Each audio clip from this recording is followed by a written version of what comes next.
అందరికీ నమస్కారం. శ్రీమద్ భగవద్గీత ఆధ్యాత్మిక రహస్యాలు అనే శీర్షికలో శ్రీ త్రినాథ్ గారు ధారావాహిక ప్రసంగం చేస్తున్నారు. వారి ధారావాహిక ప్రసంగంలో ఈరోజు 355వ ప్రసంగం చేస్తున్నారు. శ్రీ త్రినాథ్ గారికి స్వాగతం. నమస్కారం. శ్రీమద్ భగవద్గీత ఆధ్యాత్మిక రహస్యాలు ఈ కార్యక్రమాన్ని వీక్షిస్తున్నటువంటి సోదర సోదరులందరికీ కూడా ఆర్థిక స్వాగతం, నమస్సుమాంజలి. ధార్మికము ఆధ్యాత్మికము ఇందులో మరొక ముఖ్యమైన అంశాన్ని మీ దృష్టికి తీసుకుని వస్తున్నానండి. కేవలం బుద్ధినేత్రాన్ని తెరుచుకుంటే సత్యత ఆధారంగా మనం వెళ్ళాలనేటువంటి సత్సంకల్పం కలుగుతుంది. దాని నుండి అన్ని విషయాలు స్పష్టమవుతాయండి. అంధవిశ్వాసంలో మనం ఏమి కూడా అర్థం చేసుకోలేము. మన ఆధ్యాత్మిక జగత్తులో కానీ ధార్మిక జగత్తులో కానీ ఎటువంటి పురోభివృద్ధి కూడా మనకు కనబడదండి. ముఖ్యమైన విషయం ప్రతి ఒక్కరు గమనించాలి. ఇప్పుడు ధార్మిక జగత్తులో ప్రవచనకారులు ప్రవచనం చేస్తూ మధ్యలో ఒక సంస్కృత శ్లోకాన్ని చెప్తారు. అంటే ఎటువంటి భావనతో చెప్తారండి? సంస్కృత శ్లోకం చెప్పగానే ప్రజలందరూ విన్నటువంటి ఆడియన్స్ అంతా చైతన్యమైపోతారు. ఎందుకంటే భగవంతుడు ఆ ఒక్క విషయాన్ని భగవంతుడు యథాతథంగా ఆ సంస్కృతంలో ఆ శ్లోకం చెప్పినట్టుగా వాళ్ళు ఆ విధంగా వివరిస్తారు.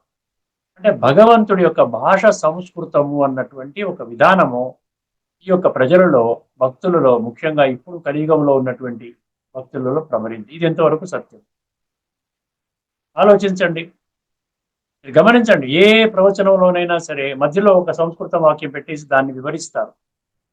అంటే ప్రజలలో విన్నటువంటి ఆడియన్స్ లో వాళ్ళకి తెలియచేయాలన్నమాట. ఇది భగవంతుడు యథాతథంగా ఉన్నటువంటి శాస్త్రము చెప్పింది అంటారు. అర్థమైందండి? శాస్త్రము చెప్పింది అని సంస్కృతంలో పలుకుతారు. ఒకసారి గమనించండి, కాస్త బుద్ధినేత్రాన్ని తెలుసుకున్నట్లయితే మనకు స్పష్టమవుతుంది. భగవంతుడు ఎవరికి అర్థం కానటువంటి భాషలో మాట్లాడతాడా, లేకపోతే అందరికీ అర్థమయ్యే భాషలో మాట్లాడతాడా?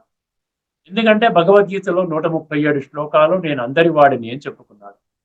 పితాహమస్య జగత అన్న దాంట్లో నేను విశ్వాత్మలందరికీ తండ్రిని అని చెప్పుకున్నాడు. అలాంటప్పుడు తండ్రి బిడ్డలకు అర్థం కాని భాషలో చెప్తారా? ఆ యొక్క భాషని, తండ్రి చెప్పినటువంటి మహావాక్యాలని ఎవరో పెద్దలు అర్థం చేసుకుని దానిని వివరించడానికి ఆ విధంగా అటువంటి ఏర్పాటు చేస్తారా? ఒకసారి ఆలోచించండి. అర్థమైందండి? సంస్కృత భాష కాదు ముఖ్యము, భగవంతుడు చెప్పిన మహావాక్యాల ద్వారా మన సంస్కృతి మెరుగుపడుతుందండి. సంస్కారము, సంస్కృతి అంటే సంస్కారము మెరుగుపడుతుంది. అర్థమైందండి? మన ఇక్కడ యూట్యూబ్ ఛానల్ డాక్టర్ ఆచార్య వెంకటేశ్వర్లు గారి ఛానల్ కూడా పేరేంటండి? సంస్కృతి సంపద అన్నారు. అర్థమైందండి? ఈ సంస్కృతి సంపద ఛానల్ ద్వారా వారు ఈ వయసులో కూడా సుమారు 75 సంవత్సరాలు ఉన్నటువంటి వారు కూడా కాస్త సంస్కృతిని పెంపొందించే, సమాజములో సంస్కృతిని పెంపొందించేటువంటి విషయాలని ఆ యూట్యూబ్ ఛానల్ ద్వారా వారు ఆ విధంగా తెలియజేస్తున్నారు అందరికీ కూడా. అర్థమైంది? సంస్కృతి అంటే సంస్కారం. అందుకని భగవంతుడు సంస్కృతంలో చెప్పరండి. భగవంతుడు చెప్పేటువంటి భాష, భగవంతుడి భాష ఏంటండి? భగవంతుడి భాష అందరికీ అర్థమయ్యే భాష. ఇప్పుడు నేషనల్ లాంగ్వేజ్ అంటాం మన భారతదేశంలో. నేషనల్ లాంగ్వేజ్ ఏంటి? National language Hindi. అర్థమైందండి?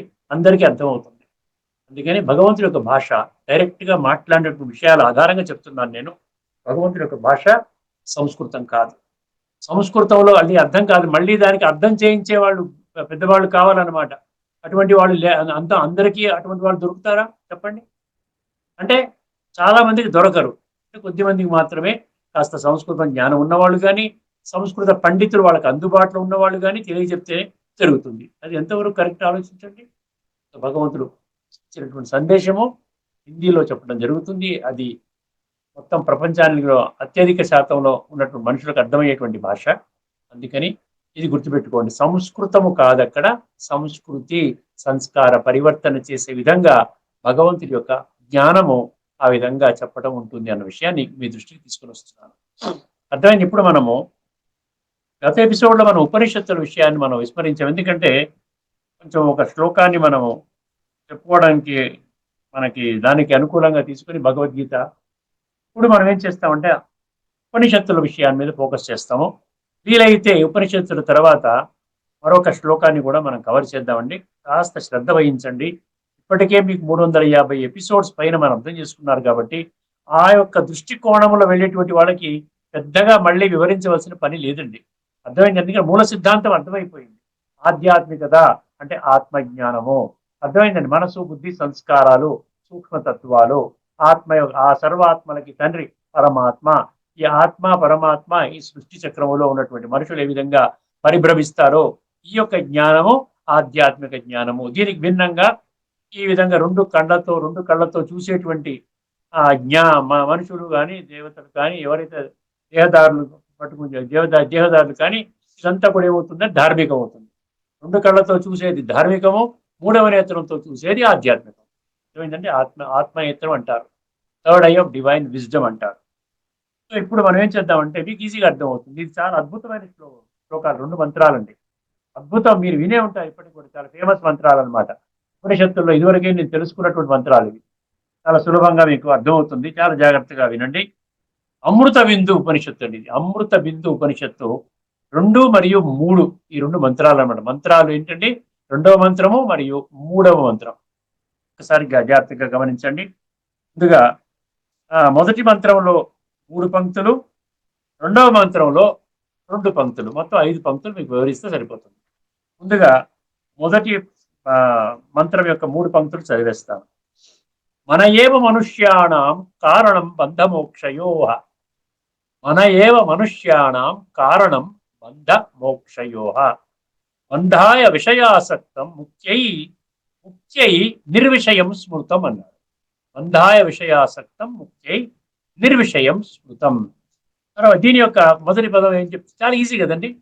మనస్సు మూల కారణం అంట. మనస్సే అది మనకి మోక్ష మార్గానికి తీసుకుని వెళ్తోంది, లేకపోతే బంధిస్తోంది అంటున్నాడు. Liberation or bondage. అర్థమైందండి. మన ఏవ మనుష్యాణం కారణం బంధ మోక్ష. బంధ అంటే బాండేజ్. బంధించేసి ఆత్మని కుళ్ళబెట్టేస్తుంది, సంస్కారాలు పాడు చేస్తుంది, జీవితాన్ని నష్టం చేస్తోంది. అదే మోక్షం అంటే ఏంటి? ఆత్మని విడుదల చేస్తోంది అనమాట. శరీరం నుండి ఆత్మని వేడు చేస్తోంది, ఆత్మ శుద్ధి చేయడం కొరకు అదొక మొదటి మెట్టు అనమాట. అదే ఒకసారి జాగ్రత్తగా వీళ్ళు ఏం చెప్పారు విందామండి. మన ఏవ మనుష్యాణం కారణం బంధమోక్షయోః అన్న మొదటి పదం యొక్క మొదటి పంక్తి యొక్క మీనింగ్ చూస్తామండి ఒకసారి. మనసే మనిషి బంధానికి కూడా విముక్తికి కూడా కారణము. మోక్షం అంటే విముక్తి. బంధానికి అదే కారణము, మోక్షానికి అదే కారణము. దాని భావం ఏమిచ్చారు? ఆత్మ శాశ్వతంగా శాంతి ఆనంద స్వరూపమే. ఆత్మ యొక్క శాశ్వతమైనటువంటి స్థితి ఏంటండి? శాంతి ఆనందం. కానీ ఈ మనసు ఒక విలన్ రోల్ కానీ ప్లే చేయొచ్చు, హీరో రోల్ ప్లే చేయొచ్చు అండి. 2 రోల్స్ ప్లే చేయొచ్చు. విలన్ రోలు, హీరో రోల్.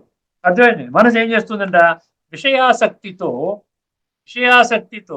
శరీర ప్రాపంచిక విషయాలలో లీనమైతే బంధము అంటే బంధన జీవితం ఏర్పడుతుంది. అదే మనసు దైవస్మరణలో ఆత్మస్మృతిలో స్థిరమైతే ఏమన్నారు అంటే విముక్తి అన్నాడు. పరమాత్మక స్మృతిలో ఉండి ఆత్మ ఆ విధంగా మనస్సు దానికి ఆ విధంగా ఉపయోగపడితే అదేమవుతుంది? లిబరేషన్ అంటే విముక్తి అన్నాడు. అంటే మనసు ఎలాగ ఆలోచిస్తుందో అలాగే మన అనుభవం అవుతుంది. విషయాసక్తి అంటే ఏంటంటే ఇంద్రియ విషయాల పట్ల, ఇంద్రియ సుఖాల పట్ల, శబ్ద స్పర్శ రూప రసగంధ అనుకున్నాం. ఇంద్రియ శబ్ద ఈ ఇంద్రియ విషయాలు 5 ఉన్నాయి కదా. ఈ ఇంద్రియ విషయాల పట్ల అటాచ్ అయిపోయి అనుకోండి, ఇంద్రియ సుఖానికి అలవాటు పడిపోతుంది. ఇంద్రియ సుఖానికి అలవాటు పడిపోయి ఆ విధంగా ఏం చేస్తుందంట? ఆత్మని బంధిస్తుంది. ఆత్మని బంధించడం అంటే ఆత్మని పాడు చేస్తుంది. అదనమాట. మన ఏవ మనుష్యాణం కారణం బంధమోక్షయోః.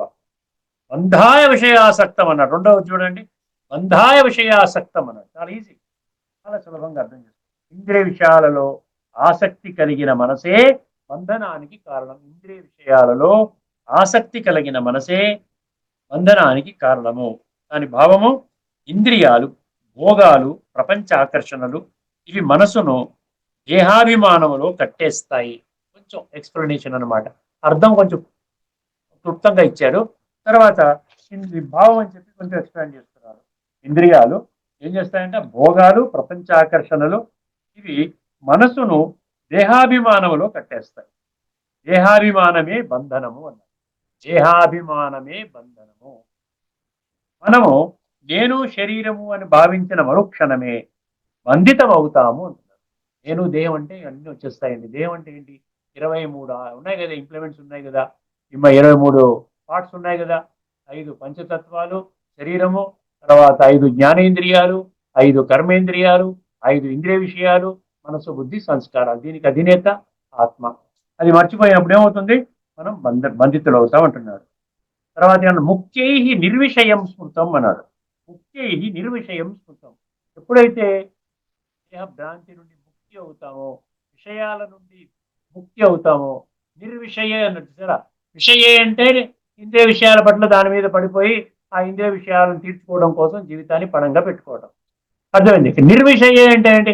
విషయాలు ఇది జీవితాన్ని భ్రష్టు పెడతాయి. అందువల్ల దైవ స్మరణలో ఉండాలి. నేను ఈ విధంగా పరమాత్మ యొక్క స్మృతిలో ఉంటూ ఆ ఆత్మని శుద్ధి చేసుకోవాలి. కాలచక్రములో ఇది ఆఖరి క్షణాలు, ఈ యొక్క దేహమే నాకు అందుబాటులో ఉన్నది. ఇవన్నీ ఆలోచనలు వచ్చేస్తాయి అన్నమాట. దానికి ఏమవుతుంది, ముక్తి కలుగుతుంది అన్న. విషయాల నుండి మనస్సును విడిపించి, విషయాలంటే గుర్తుపెట్టుకోండి, విషయాలంటే మామూలుగా ఏదో విషయాలు కాదు. అదేంటండి, ఇంద్రియ విషయాలు, శబ్ద, స్పర్శ, రూప, రస, గంధ. ఈ 5 ఇంద్రియ సెన్సరీ ఆబ్జెక్ట్స్ అంటారు దీన్ని. మీరు మామూలుగా గూగుల్లో అడిగితే కూడా చెప్పేస్తుంది. విషయాల నుండి మనసును విడిపించి ఆ మనసును ఆత్మస్మరణలో నిలిపితే, ఆ మనసును ఆత్మస్మరణలో అంటే ఆత్మిక స్మృతి, ఆత్మిక స్థితి, అప్పుడు పరమాత్మ యొక్క స్మృతి అవుతుంది. ఖచ్చితంగా ఆ బంధం ఏమవుతుంది, అక్కడ విముక్తిగా మారుతుంది. భావం ఏం చెప్పారంటే, విషయాసక్తి అంటే దేహాభిమానము, విషయాసక్తి అంటే దేహాభిమానము, విషయ రహిత స్మరణ అంటే ఆత్మ పరమాత్మ యోగము అన్నారు. ఎంత బాగా చెప్పాడు చూడండి. విషయాసక్తి అంటే దేహాభిమానం, విషయాసక్తి లేకుండా ఉండడం అంటే విషయ రహిత స్మరణ అంటే ఆత్మ పరమాత్మ యోగం. అంటే మనకు ఆధ్యాత్మికంగా మనం ఒక మెట్టు ఎక్కినట్టు అనమాట. ఈ విషయ వికారాలు టెంపరీ, ఇది జీవితాన్ని ఇప్పటికే భ్రష్టు పట్టించింది, ఇంకా దీనిని వెంట పడకూడదు. దీనికి సాధన చేయాలంటే మనం రాజయోగ ప్రక్రియ ద్వారా ఆత్మని సంస్కరించుకోవాలి, ఆత్మని శక్తిశాలిగా చేసుకోవాలి. శక్తిశాలిగా ఎవరు చేస్తారు? పరమాత్మతో బుద్ధి యోగాన్ని జోడించినట్లయితేనే శక్తిశాలిగా మారుతుంది. ఇవన్నీ మనకు అర్థమవుతాయి. అప్పుడు మనకి విముక్తి లభిస్తుంది. మనసు దైవస్మరణలో నిలిస్తే అది నిర్విషయం అవుతుంది. విషయం నిర్విషయం. ఇంద్రియాలు శబ్ద, స్పర్శ, రూప, రసగంధ దాని నుంచి దూరం అవ్వటం అనమాట. మనసు దైవస్మరణలో నిలిస్తే అది నిర్విషయం అవుతుంది. అప్పుడు ఆత్మలో ఉన్న ఆనందము మేలుకుంటుంది. ఆత్మలో ఆత్మానందం అంటారు సరే, పరమానందం, ఆత్మానందం, దివ్యానందం, బ్రహ్మానందం, అర్థమే, నిత్యానందం, సత్య, ఇవన్నీ ఆ ఆనందం అనేది అనుభవం. దాన్ని ఇంగ్లీష్లో బ్లిస్ అంటారు. ఈ బ్లిస్ఫుల్ సిచ్యువేషన్ వచ్చింది అనుకోండి, అప్పుడు ఏమవుతుందంటే కాస్త ఆధ్యాత్మికత పట్ల రుచి పెరుగుతుంది. అవునండి, ఇది చాలా బాగుంది, ఇప్పటి వరకు జీవితంలో ఇట్లాంటి అనుభవం చేయలేదు. ఆ విధంగా పెడతారు. ఇప్పుడు ఏదో హోటల్కి వెళ్ళారనుకోండి, చక్కగా మంచి ఫుడ్ పెట్టారనుకోండి, మీకు అన్ని మీకు నచ్చాయి అనుకోండి, టేస్ట్ కరెక్ట్గా ఒక రుచి ఏర్పడింది కదా, వీళ్ళు ఏం చేస్తారు, నెక్స్ట్ టైం కూడా లంచ్కి వెళ్ళాలని, పార్టీకి ఇవ్వాలంటే అదే హోటల్కి వెళ్తారు. రుచి అయింది. అదేవిధంగా ఆత్మానందం యొక్క అనుభవం కావాలి. అయితే ఆటోమేటిక్గా ఈ రాజయోగ ప్రక్రియ మీద మీకు కాస్త దృష్టి మళ్ళుతుంది. మీరు చక్కగా మీ జీవితాన్ని శ్రేష్టంగా తయారు చేసుకుంటారు. ఇప్పుడు మూడవ మంత్రం అనమాట. అమృత బిందు అని చెప్పాడు. పేరులోనే చూసారు, అమృత అంటే ఆత్మ, మృత అంటే దేహము, అమృత అంటే ఆత్మ. సో ఆత్మ జ్ఞానాన్ని పెంపొందించే బిందువు అనమాట, అది మంత్రము. ఒకసారి గమనించండి, ఇదేమంటున్నాడు, మన ఏవ మనుష్యాణం అయిపోయింది కదా. ఇప్పుడు ఒకసారి అమృత బిందు మూడవ మంత్రం, దీనిలో రెండు పంక్తులు ఉన్నాయండి. ఒకసారి 2 పంక్తులు కూడా చదువుతాను. నిరవధ్యం హి సామ్రాజ్యం ఎన్ నిర్విషయం ఆత్మనః. అక్కడ కూడా నిర్విషయం అని పదం వచ్చింది. నిరవధ్యం హి సామ్రాజ్యం ఎన్ నిర్విషయం ఆత్మనః. రెండవ పంక్తి, తద్బ్రహ్మేత్యవగచ్చంతి ఏ ధీరాస్తత్వదర్శినః. ఏ ధీరాః తత్వదర్శినః అన్నాడు. చూసారు, గీతలో కూడా చాలా శ్లోకాలు తత్వదర్శినః అంటాడు. తద్విద్ధి ప్రణిపాతేన పరిప్రశ్నేన సేవయే ఉపదేక్షంతి తే జ్ఞానం జ్ఞానినః తత్వదర్శినః. అభ్యాస యోగయుక్తేన చేతసా నాన్యగామిన పరమం పురుషం దివ్యం యాతి పార్థ. అక్కడ తత్వం అనే పదం వచ్చి మాం వేచి తత్వతః. అర్థమైందండి. సో ఇక తత్వాన్ని అంటే ఏంటి? తత్వం అంటే యథార్థము, వాస్తవము, సత్యము. గుర్తుపెట్టుకోండి. ఇప్పుడు మొదటి పంక్తి, నిరవధ్యం హి సామ్రాజ్యం ఎన్ నిర్విషయం ఆత్మనః. దీని అర్థం చూడండి ఒకసారి. ఆత్మ విషయరహితముగా ఉన్నప్పుడు పరమాత్మ స్మృతిలో స్వచ్ఛంగా ఉన్నప్పుడు, బ్రాకెట్లో ఇచ్చాడు, పరమాత్మ స్మృతిలో స్వచ్ఛంగా ఉన్నప్పుడు అది సంపూర్ణ రాజ్యాన్ని పొందినట్లే. సంపూర్ణ రాజ్యాన్ని పొందినట్లే అంటే స్వరాజ్యాధికారిగా మారుతుంది. చాలా క్లారిటీ వస్తుందన్నమాట. ఆత్మ, నేను ఆత్మని, దేహము నాది. స్వరాజ్యం అంటే స్వ అంటే ఆత్మ. సో ముందు స్వరాజ్యాధికారిగా మనం అయ్యామనుకోండి, అప్పుడు విశ్వరాజ్యాధికారిగా అవుతాం. అర్థమైంది? ముందు ఇది ఇంపార్టెంట్. విశ్వరాజ్యాధికారం అంటే సత్యయుగంలో శ్రేష్టమైనటువంటి రాజు పదవి లాంటిది మనం పొందుతాం అనమాట. అర్థమైందండి? ఎందుకని ఇక్కడ ఏమన్నాడు, నిరవధ్యం ఈ సామ్రాజ్యమే నిర్విషయం ఆత్మన అంటే అదేనమాట. మీరు దీని భావం ఏమి ఇచ్చాడంటే విషయాసక్తి.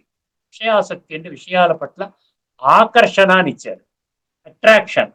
మనసుని దాసుడిని చేస్తుంది, మనసుని బాగా కూడబెట్టేస్తుంది. అది కావాలి, ఇది కావాలి, ఇది కావాలి, చెత్త చెత్త పనులని చేస్తుంది. నిర్విషయ స్థితి అంటే బ్రాకెట్లో స్మరణ, దైవ స్మరణ అని ఇచ్చాడు. నిర్విషయ స్థితి మనసును రాజును చేస్తుంది. చూసారా, అక్కడేమో దాసుడిని చేస్తుంది అన్నాడు, ఇక్కడ రాజుని చేస్తుంది అంట. నిర్విషయ, విషయ నిర్విషయ. విషయాసక్తి మనసుని దాసుడిని చేస్తుంది, నిర్విషయ స్థితి మనసుని రాజుని చేస్తుంది. మనసు బాహ్య విషయాలపై లీనమైతే బంధము అన్నాడు. మనసు ఏమిటంటే బాహ్య విషయాలపై లీనమవుతే అది బంధిస్తోంది అనమాట, ఆత్మని బంధిస్తోంది. అంతర్ముఖమై ఉంటే రాజ్యస్థితి అంటే స్వరాజ్యము అంటే ఏమవుతుందంటే స్వయం యొక్క సమాధి స్థితి, అంటే ఆంతరికంగా పర్ఫెక్ట్ స్టేజ్కి వెళ్ళిపోతాం. ఎప్పుడైతే మీరు స్వరాజ్య అధికారిగా అవుతారో ఆటోమేటిక్గా ఈ రాజ్యంలో ఉన్నటువంటి బ్యూటీని మీరు ఎక్స్పీరియన్స్ చేయటం మొదలు పెడతారు. ఎప్పుడైతే ఇక్కడ లైట్ వెలుగుతుందో అప్పుడు ఇక్కడ దేహభ్రాంతిలో ఉన్నటువంటి చీకటి తొలగిపోతోంది. అర్థమైందండి?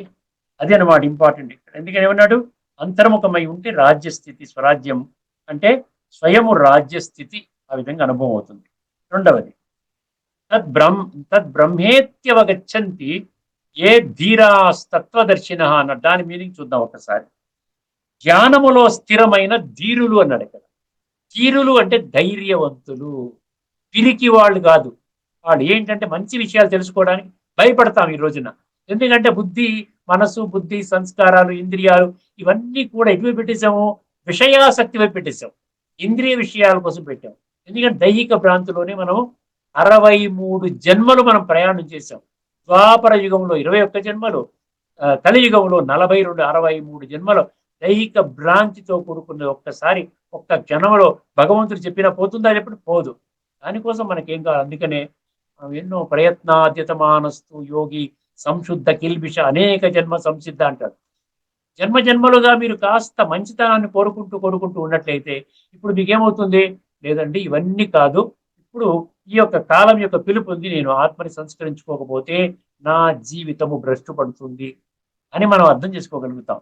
అర్థమైందండి?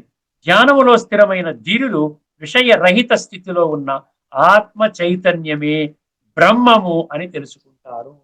బ్రహ్మం అంటే పరబ్రహ్మ స్వరూపం, భగవంతుడు. అంటే భగవంతుడిని పొందాలి అంటే ఆత్మ చైతన్యం ఉండాలి. ఆత్మ చైతన్యం ఉండాలి అంటే విషయాసక్తి పోవాలి అన్నాడు. ఒకదానికోటి ఎలా లింక్ ఉందో చూడండి. అర్థమైందండి? ధ్యానములో స్థిరమైన ధీరులు విషయరహిత స్థితిలో ఉన్న ఆత్మ చైతన్యమే బ్రహ్మం అని తెలుసుకుంటారు. భావము అంతర్ముఖంగా స్థిరమైన ధ్యానవంతులు మాత్రమే, అంతర్ముఖంగా స్థిరమైన ధ్యానవంతులు మాత్రమే తమలోని దివ్య చైతన్యాన్ని, దాన్ని బ్రాకెట్లు ఏమిచ్చాడు, బ్రహ్మ చైతన్యము అన్నాడు, పరమాత్మ చైతన్యము, దివ్య చైతన్యాన్ని అనుభవిస్తారు. దివ్య చైతన్యం అంటే పరమాత్మ ద్వారా పరమాత్మక గుణాలు, శక్తులు ప్రవహించి దివ్యమైన ఆ చైతన్యము దివ్యంగా ఉంటుందంటే డివైన్ గా పరివర్తన చెందుతుంది. ఇక్కడ ఒకసారి 2 మంత్రాల యొక్క సారాంశం అండి, ఒక 4 లైన్లో ఇచ్చారు, అది చదువుతాను, జాగ్రత్తగా వినండి. మనసే మనుష్యుని బంధానికి మరియు విముక్తికి కారణం. మనసే బంధానికి కానీ, అంటే మనని పాడు చేయడానికి కానీ బాగు చేయడానికి కానీ మనసు కారణం. అందుకనంటే మనసు మంజీతే జగజ్జీతే అంటాడు. మనసును జయించినట్లయితే ప్రపంచాన్ని జయించిన వాడు అవుతాడు. అందుకని అది జయించాలంటే ఎవరి వల్ల కాదు, ఖచ్చితంగా పరమాత్మతో మనం యోగం చేస్తే ఖచ్చితంగా జయించగలుగుతాం. మనసే మనుషుని బంధానికి మరియు విముక్తికి కారణము. విషయాలలో ఆసక్తి కలిగిన మనసు బంధిస్తుంది.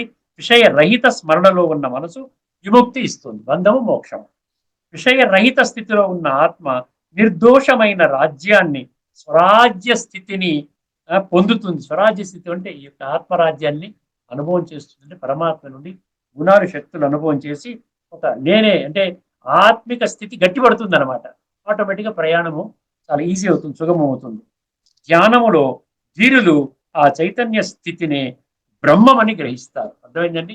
ఎప్పుడైతే అటువంటి స్థితికి చేరుకుంటారో అప్పుడు మీరు పరమాత్మతో కనెక్ట్ అవుతారో ఈ జీవితమే సమూలంగా పరివర్తన చెందుతుంది. ఇదే విషయాన్ని అండి భగవద్గీతలో 2 శ్లోకాలు ఉన్నాయి. అది మీ దృష్టికి తీసుకొని రావాలి. అది ఆరో అధ్యాయంలోని 5 మరియు 6 అండి. 6వ అధ్యాయంలోని 5 మరియు 6, 5 మరియు 6, 6 మరియు 7 ఒకసారి కన్ఫర్మ్ చేస్తాను. ఉద్ధరేద ఆత్మ 5 మరియు 6.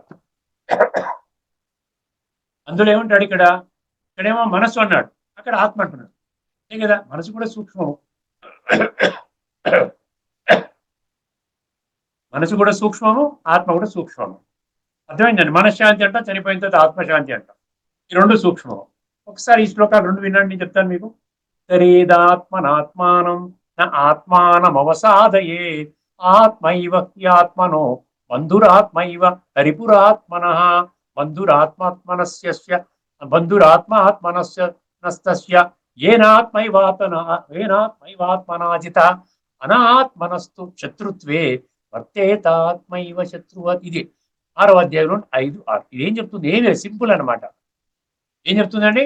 ఎప్పుడైతే మీరు ఆత్మిక స్థితిలో ఉంటారో, ఏమండి, ఉద్ధరేదాత్మ, మీరు ఆత్మ యొక్క ఉనికిని కనిపెడతారంటే అస్తిత్వాన్ని కనిపెట్టి ఆ అభ్యాసం చేసుకుంటూ పరమాత్మతో కనెక్ట్ అవుతారో రాజయోగం ప్రక్రియ ద్వారా, అప్పుడు మీ ఆత్మ మీ యొక్క జీవితాన్ని సర్వాంగ సుందరంగా తీర్చిదిద్దే బంధువుగా పనిచేస్తుంది. మనకు చాలా దగ్గర బంధువులు పెద్ద పొజిషన్లో ఉన్నారనుకోండి, ఏ ఎమ్మెల్యేనో లేకపోతే ముఖ్యమంత్రో ఏదో మినిస్టరో ఉన్నారనుకోండి, మనం ఎంత నిశ్చింతగా ఉంటామండి. అర్థమైందండి? అదేవిధంగా మన బంధువు ఆత్మనే మనకు బంధువు అంట. అర్థమైందండి? ఉద్ధరేదాత్మనాత్మ. ఒకవేళ మీరు ఆత్మజ్ఞానాన్ని పొందలేరు, నాకు అక్కర్లేదండి ఆత్మ గీత్మ, నాకు అవసరమే లేదు, ఇంద్రియ సుఖాలతో చక్కగా ఉంది, పెద్ద బంగళా ఉంది, కార్లు ఉన్నాయి, పిల్లలు ఫారిన్లో ఉన్నారు, చక్కటిగా అందరినీ సెట్ చేసేసాను, హాయిగా ఉంది, ఇదే బాగుంది, నాకు ఇన్ని వ్యాపారాలు ఉన్నాయి, 24 గంటలు దాన్ని మునిగిపోయి ఉన్నాను, బ్రహ్మాండంగా ఉన్నాను అనుకున్నట్లయితే, మీరు తెలుసుకున్నా తెలుసుకోకపోయినా మీలో ఆత్మ ఉంది కదా. ఆత్మ అయితే ఉంది కదా. అంటే తెలుసుకోలేని వాళ్ళలో ఆత్మ లేదు, తెలుసుకున్న వాళ్ళలో ఆత్మ ఉందని కాదు కదా. ఫార్ములా ఒకటే కదండి. 850 కోట్ల మనుషుల్లో ఆత్మ ఉంది. సో తెలుసుకున్నట్లయితే మీ ఆత్మ ఏ విధంగా అయితే బంధువుగా పనిచేస్తుందో, ఒకవేళ అజ్ఞానవశమున నిర్లక్ష్య వైఖరితో అదే పరమాత్మ చెప్పిన మహావాక్యాలు విస్మరిస్తూ తిరస్కరిస్తూ ఆత్మజ్ఞానాన్ని పొందలేదు అనుకోండి, అప్పుడు ఏమంటున్నాడు భగవంతుడు? మీ ఆత్మనే మీకు పరమ శత్రువుగా ఉండి మీ జీవితాన్ని భ్రష్టు పట్టించడానికి మీరే కారణమవుతారు. మీ ఆత్మ అంటే మీరే కదా. అంటే మీకు ద్వాపర యుగంలోనో కలియుగంలోనో పడేస్తుంది. సత్యత్రేతాయుగంలో ఎంట్రీ రానివ్వదు. అందుకని తదుపరి శ్లోకంలో ఏమన్నాడు? మనసు బుద్ధి నేత్రాన్ని తెరుచుకోండి. బుద్ధి అంటే ఖచ్చితంగా ఒక వివేక శక్తి, మంచి ఏది చెడు ఏది విశ్లేషణ శక్తి. ఆ శక్తిని మీరు ఇప్పుడు మేలుకొల్పి ఆత్మని పొందండి, ఆత్మ జ్ఞానాన్ని పొందండి, ఆత్మక అనుభూతిని పొందండి. పొంది మీరు ఆత్మని బంధువుగా తయారు చేసుకోండి, కానీ శత్రువుగా తయారు చేసుకోకండి అని భగవంతుడు ప్రార్థిస్తున్నాడు మనందరినీ కూడా. అర్థమైందని? ఇది ఉపనిషత్తులో ఉన్నటువంటి సారం. ఇప్పుడు మీకు ఒక్క శ్లోకం కూడా చెప్పడానికి వీలుంది నాకు. అది చాలా ఈజీ. ఇప్పటికే గత ఎపిసోడ్లో మనం చాలా డీటెయిల్గా చెప్పుకున్నాము. ఏం చెప్పుకుంటున్నామంటే ఇప్పుడు 8 శ్లోకాల్లో ఒక శ్లోకం కంప్లీట్ చేశారు, ఇంకా 7 శ్లోకాలు. అంటే ప్రజలలో, అంటే భక్తులలో, వర్తమాన సమయంలోని భక్తులలో ఎటువంటి ఒక విషయం అర్థమవుతుందంటే వాళ్ళకి జన్మరాహిత్యము అంటే ఈ కాలచక్రం నుండి, ఒకసారి కాలచక్రం చిత్రం కూడా వేస్తాను, వేస్తే మీకు ఇంకా స్పష్టమవుతుందండి. ఒకసారి గమనించండి. కాలచక్రం చిత్రం కూడా వేస్తే మీకు అర్థమవుతుంది. ఇది చూడండి దయచేసి. ఈ కాలచక్రం నుండి బయటపడిపోవచ్చు, జనన మరణ చక్రం నుండి బయటకు వచ్చేయచ్చు. మీరు కేవలం భక్తి చేస్తూ కూర్చోండి. ఈ విధంగా భక్తి, పూజలు, పురస్కారాలు, యజ్ఞాలు, యాగాలు, జపాలు, తపాలు, వ్రతాలు, నోములు, మందిరాలు, మసీదులు ఇట్లా చేసుకుంటూ తీర్థయాత్రలు, ప్రవచనాలు వినడండి, పఠన ఈ యొక్క ధార్మిక గ్రంథాల పఠన పారాయణ శ్రవణ చేసుకోండి. ఇవన్నీ చేసుకుంటే మీకు ముక్తి లభిస్తుంది అంటారు. ముక్తి లభించడం అంటే ఏంటి? ఇంకా ఈ యొక్క దేహం అనేది ఇంకా పర్మనెంట్ గా శాశ్వతంగా మీకు ఉండదు అన్నాడు. జన్మరాహిత్యం అంటే అదే పదం, అర్థమైంది. కానీ భగవంతుడు అంటున్నాడు అది ఇంపాసిబుల్ అంటున్నాడు, ఈ అసంభవము అంటున్నాడు. ఎందుకంటే కాలచక్రము తిరుగుతూనే ఉండాలి, కాలచక్రము ఆగకూడదు. అది చక్రం అన్నాడు కదా, చక్రం అంటే తిరుగుతుంది కదండి. ఇప్పుడు మీ కారు చక్రం తిరగకపోతే ఎక్కడికైనా వెళ్ళగలుగుతారా? వెళ్ళలేదు, చక్రం తిరుగుతూనే ఉంటుంది. అందుకనే ఏవం ప్రవర్తితం చక్రం అన్నాడు 3వ అధ్యాయంలో 16వ శ్లోకంలో, అర్థమైందండి. సో అదేవిధంగా ఏమన్నాడు? ప్రకృతిం స్వామధిష్టవ్య అవస్థవ్య, ప్రకృతిం స్వామవస్థవ్య విసృజామి పునః పునః. పునః పునః నేను వస్తూనే ఉంటాను, ఈ కాలచక్రం ఆగదు అన్నాడు. భూత్వా భూత్వా ప్రళీయతే అన్నాడు. తర్వాత ఏమన్నాడు ఇక్కడ? కల్పాదౌ కల్పక్షయే అన్నాడు. ప్రభవము ప్రళయము అన్నాడు. ఇవన్నీ కూడా మాటి మాటికి వస్తుంది అన్నాడు. హైయెస్ట్ సాత్వికము రాజసికము తామసికం అన్నాడు. సాత్వికంగా ఉన్నటువంటి వాడు అక్కడ సత్యత్రేతాయుగాల జన్మ తీసుకుంటాడు, సంస్కారాలు. అదేవిధంగా రజో సంస్కారాలు ఉన్నటువంటి వాళ్ళు ద్వాపర యుగంలో జన్మ తీసుకుంటారు. తామసిక ప్రధానంగా తమో ప్రధాన స్థితిలో శరీరాన్ని త్యాగం చేసినట్లయితే అప్పుడు మీరు మళ్ళీ కలియుగములోనే జన్మ తీసుకుంటారు. అంతవరకు, ఎప్పటి వరకు అయితే మీరు భూమండలం మీద అడుగు పెట్టరో అప్పటి వరకు జన్మరాహిత్యం, పర్మనెంట్ జన్మరాహిత్యం కాదు. మీరు కూడా, ఎందుకంటే ఎన్నో తమో ప్రధాన సంస్కారాలు అంటే ఎంతమందిని మోసం చేశారు, ఎంతమందిని దుఃఖపెట్టారు, ఎంతమందిని బాధ పెట్టారు, దుఃఖానికి గురి చేశారు, లంచం తీసుకున్నారు, వాడిని కులబెట్టారు, వీడిని కులబెట్టారు, స్మగ్లింగ్, లూటింగ్, బ్లాక్ మార్కెటింగ్, మర్డర్లు గిడ్డర్లు ఇవన్నీ చేసుకుని కూర్చుని మీరేమో చక్రం బయటకు వెళ్ళిపోతారా? ఎలా వెళ్తారంటే చక్రం బయటికి? దాని చక్రం బయటికి వెళ్ళిపోవడం అంటే అంతకంటే ఇంకేముందండి? కాస్త భజన చేసుకుంటూ వెళ్ళిపోతారా బయటికి? ఖచ్చితంగా ఆ యొక్క ఎవడు చేసుకున్న కర్మ వాడు అనుభవించక తప్పదుర నరుడా అన్నట్టుగా భయంకరమైనటువంటి ఆ పాత్రలు మీకు వస్తాయి. మ్యాచింగ్ మ్యాచింగ్ అన్నాను చూసారు గత ఎపిసోడ్ లో. మీ సంస్కారాలు సతో ప్రధానంగా ఉంటే, మ్యాచింగ్ గా ఉంటే మీరు సత్యయుగంలో పుడతారు. మ్యాచింగ్ గా అదే విధంగా సతో సమానంగా ఉంటే, సెకండ్ గ్రేడ్ సతో ప్రధానం ఉంటే, సతో సెకండ్ గ్రేడ్ లో ఉంటే మీరు ఎక్కడొస్తారు? త్రేతాలోకి వస్తారు. రజోగా ఉన్నట్లయితే ద్వాపరంలోకి వస్తారు. తమోగా ఉన్నట్లయితే కలియుగం ఆరంభంలో వస్తారు.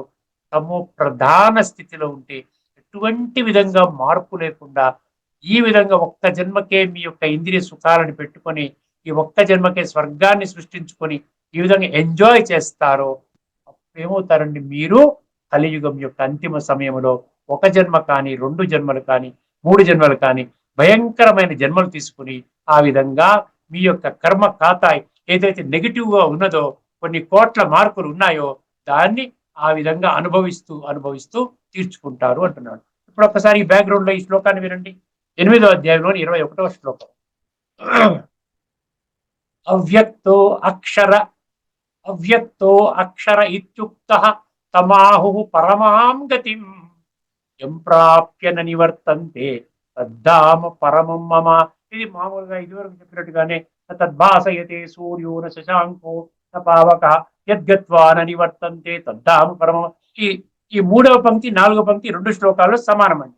ఇక్కడ ఏమంటున్నాడు? అక్కడ అవ్యక్త అంటే ఏంటండి? అవ్యక్త అంటే పరంధామము. మీకు ఈ చిత్రం చూపిస్తాను, మీకు పరంధామ చిత్రం చూపిస్తాను. ఇక్కడ ఉంది ఒకటి, చూపించాను కదా ఇదివరకు. ఇది పరంధామం అంటే ఈ పైన ఉన్నటువంటి పరలోకం అని రాశారు చూసారా? బ్రహ్మలోకము, పరలోకము, ఆత్మ పరమాత్మ నివాస ధామము పరంధామం. ఇక్కడ ఇది అన్నమాట. ఇది అవ్యక్తం అన్నాడు. అవ్యక్తం అంటే అక్కడ దేహాలు ఉండవు కదా, వ్యక్తం ఉండదు, మనం 2 కళ్ళతో చూడలేము. అన్మానిఫెస్ట్ అంటాడు ఇంగ్లీష్ లో. మేనిఫెస్ట్ అంటే ఈ శరీరాలు 2 కళ్ళతో చూసేది మేనిఫెస్ట్. అవ్యక్తం, వ్యక్త అవ్యక్త అన్నాడు. అర్థమైందండి? సో అవ్యక్తో అక్షర అన్నాడు అక్కడ. అవ్యక్తకి అక్షరకి తేడా ఏంటి? అవ్యక్తం అంటే ఇల్లు, పరంధామం, బ్రహ్మలోకము. అర్థమైందండి? అదే మన నివాస స్థానము, ఆత్మల లోకము. దాన్ని ముఖ్యంగా పరంధామం అంటారు. శాంతిధామం, అమరధామం, నిర్వాణ ధామము, ఈ విధంగా ఊర్ధ్వలోకము. అర్థమైందండి? ఈ విధంగా చెప్తారు అక్కడ అమరధామం. సో ఇక్కడ అవ్యక్త అంటే ధామము, అక్షర అంటే అందులో ఉండే ఆత్మలు. అక్షర అంటే ఆత్మలు మరియు పరమాత్మ కూడా. క్షర అంటే ఏంటి?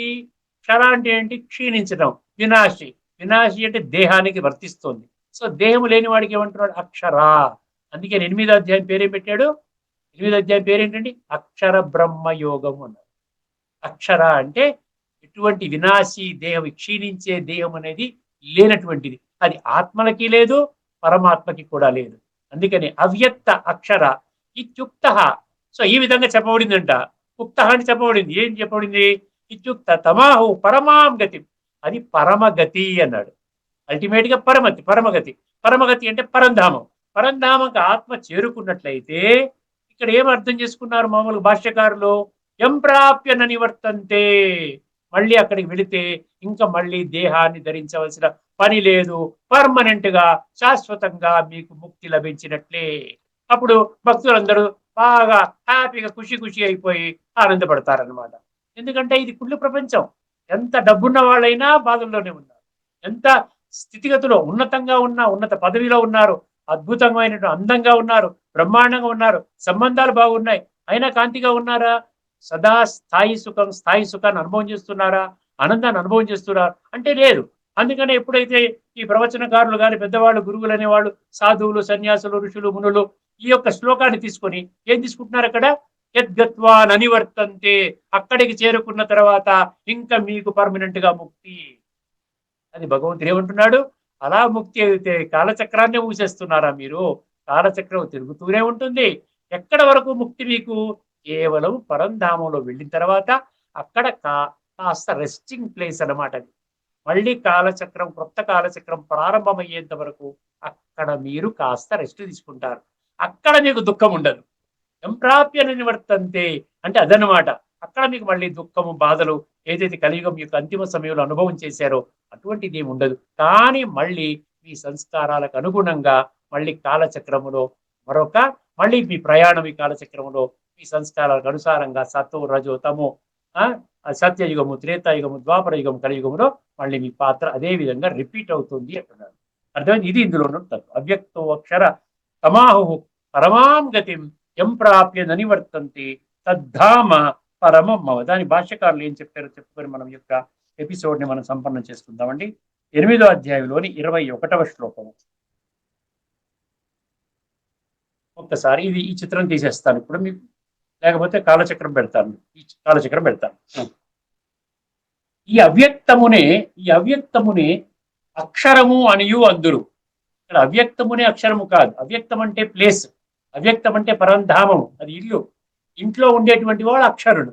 వాళ్ళకి శరీరము, క్షీణించే శరీరం లేదు, అవినాశి ఆత్మలు అన్నమాట.